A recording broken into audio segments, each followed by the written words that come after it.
let's get into a little bit of breaking down what we saw from Michigan this past week. Like I said, I want to hold off on some of the preview stuff until this Thursday when we really dive into it and we've got more to get into. But I want to first start off by the obvious one that I think gives Michigan fans some hope, and that is Bryce Underwood. Like David mentioned, like I've mentioned, he really does show so much poise in that first matchup, and he gives Michigan hope for a much better season. I really can't remember a quarterback. I mean, why am I drawing a blank? Denard Robinson. That is probably the last quarterback that I can think of with this much, this high of a ceiling, I guess. He might even, I hate to make any kind of comparisons. I really do. And so apologies if I'm going too far with that one for Michigan fans. But I really can't think of a Michigan quarterback with this type of, this high of a ceiling and this type of poise, this aura that he produces, that he lets off when he steps on the field. So that was my first instinct, my first reaction from him when he came out, hopping around. He was pumped up. He was excited. He looked like he was ready for that moment rather than intimidated by it. So that was my first impression from him. And then it lived up to it because, again, he may not have had John Mateer's numbers, but for one, I think he went against probably a little bit tougher opponent. And then on top of that, I mean, he had a really solid performance, especially for a freshman. So coming out there, 67.7% completion percentage, 251 yards, 8-yard average, just over 8-yard average, and he had a touchdown on the day. So again, not John Mateer's numbers, but he didn't have to because Michigan ran the ball extremely well. And I didn't get the entirety of Michigan's rushing yards pulled up and put on my stats. So poor planning by me, but I can pull them up real quick because it really was a stellar performance on the ground for Michigan. And that's really what worries me about Oklahoma coming into this matchup is the fact that Oklahoma's rushing was not very well. And for Michigan, they were able to put up 200 yards on the ground. That's a really good game. I mean, it's an okay game to put 100 yards for a team. You know, if you could put 100 to 150, that's kind of expected. That's what you kind of want to get to. 100 yards is expected. 150 is kind of what you're aiming for. Anything over that, when you can get up to that 200-yard mark, that's a solid performance from your offensive line, from your running backs. And starting off with Samaj Morgan, he got off to a hot start early in the game, but he did have that muff punt that could have been big for New Mexico, could have turned it over. He was very lucky to cover it up and get it back somehow. Don't know how he got on top of that ball, but he did. And I do see some potential with Samaj Morgan because when he got the ball early, he got into open space. He got himself into good positioning as well, and he didn't go down very easy either. Showed a lot of shiftiness, finding holes, and yeah, I liked his performance early.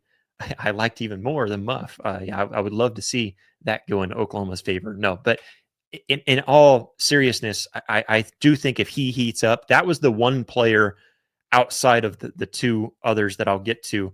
Well, I brought up Bryce, and then there's another that I'll get to that Samaj Morgan seems like I see something there. And if he heats up, he could be a big-time guy, big-time playmaker on offense. But I didn't get to see enough from him to say that he will heat up and that he will get going, especially against Oklahoma.